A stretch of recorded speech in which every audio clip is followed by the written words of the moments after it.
So today we're taking a look at dangling participles. So an introductory participle phrase can open the sentence, can begin the sentence only when its subject of that participle is also the subject of the sentence and it's located in a regular subject position.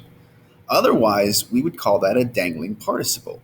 Just like the gerund has to agree with the subject of the sentence and the infinitive has to agree with the subject of the sentence, the participle, if it starts the sentence, also has to agree with the subject of the sentence. So if I wrote, wearing her mother's wedding gown, Cyanne's father walked her down the aisle, that's a problem. Because here's our participle, wearing her mother's wedding gown, but the subject is father. I know Cyanne's is there, but if I diagrammed it, I'd realize the word father is actually the subject. So it sounds like her father's walking her down the aisle, but her father's also wearing her mother's wedding gown. So even though Cyanne is in the sentence, dad is still the subject, and that's a problem. So in order to fix this thing, I need to get Cyanne to be the subject of the sentence. So I could say, wearing her mother's wedding gown, Cyanne was walked down the aisle by her father. And now, Cyanne is the subject of both the verb as well as the participle, and we would consider that participle repaired. Another example, having filled up on jelly donuts, there was no room for a nutritious breakfast for crepes with Nutella. I'm sure that makes sense, but we'll go with it anyway. Anyway, here's my participle, which is having filled up on jelly donuts, but the subject is actually room. It's a weird there transformation. So I'm left with sort of a question saying, well, who's filled up on jelly donuts? It never says.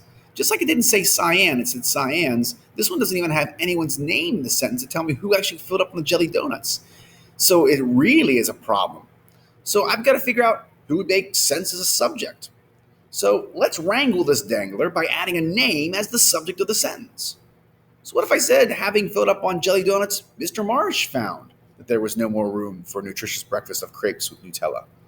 And that makes more sense to put Mr. Marsh as my subject, as well as to say a breakfast of crepes, not for crepes, which makes no sense at all.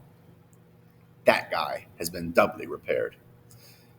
And lastly, getting up at 3:30 a.m. like Mr. Marsh, my work was finished by 7 a.m.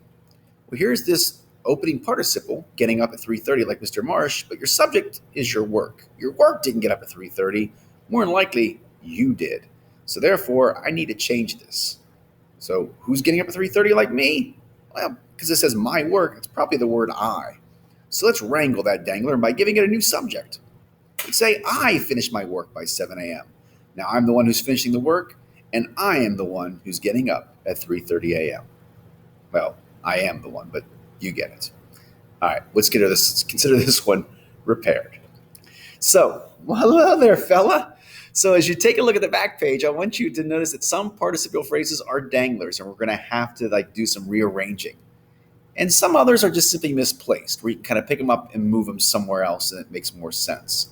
So be careful. Some you can move, and some you're going to have to do much more repair on.